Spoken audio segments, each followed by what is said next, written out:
Niacin, vitamin B3. It's vital for energy production and also protection from ultraviolet light on your skin. Hi, I'm Dr. James Machino. You know, niacin is extremely important for energy production in every cell in the body. So deficiency states of niacin show up as skin damage or dermatitis of the skin. The brain stops functioning. A type of dementia shows up if there's not enough niacin. The intestinal tract cells can't reproduce properly, so you end up with diarrhea and gastrointestinal symptoms that are quite severe.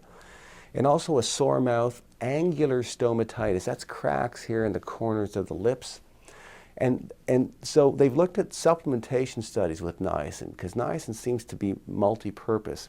Now, at very high doses, niacin can actually lower cholesterol. It can also lower triglycerides. It can raise the good cholesterol known as HDL. But my concern is that high doses of niacin can also damage the liver. So you can't just put yourself on a high niacin program, because liver monitoring needs to be done through blood work by your physician.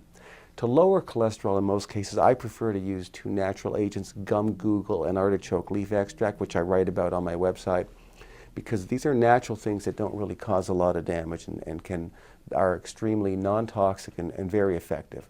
But back to niacin, we have seen studies where high doses of niacin, or significant doses, not enough to be toxic, can help to reduce the damage done by ultraviolet light to the skin, because the energy that the skin cells require, that niacin gives them to repair damage from ultraviolet light, seems to decrease some of the steps that are important in the prevention of skin cancer. And that's why I think niacin, a B vitamin, a B complex with 50 milligrams of niacin, I think is something you should take every day. More recently, we've seen that in Alzheimer's disease, there's three things that happen. The brain stops making a lot of the memory chemical acetylcholine. And then there's a buildup of the beta amyloid plaque.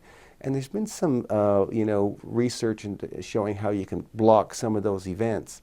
But the third part of Alzheimer's disease is the formation of these what are called neurofibrillary tangles, which basically destroy the brain cell. And no one really had any answers to it.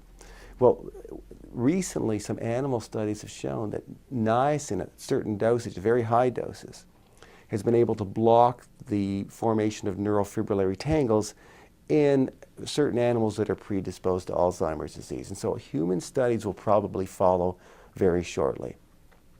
In terms of niacin supplementation, if you're going to be taking it as a supplement at high doses, it's contraindicated in people that have gout or an active ulcer, or if you have liver and gallbladder disease. You cannot take high doses of niacin. Those problems will get worse.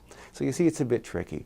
So what I suggest with respect to understanding niacin is click on the link below, read my article. It'll help you understand how to get the optimal amount of niacin or vitamin B3 and how to use it as a supplement for various health conditions in a safe and effective way.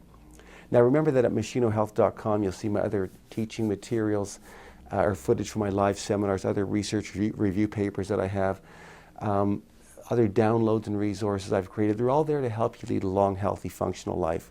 All of my teaching materials and review papers are complete with all the scientific references, so you'll know that from me you're only getting sound evidence-based information on any health topic that you're looking for. So you should make machinohealth.com an ongoing, reliable resource of health and wellness information for both you and your family. Thanks so much for watching.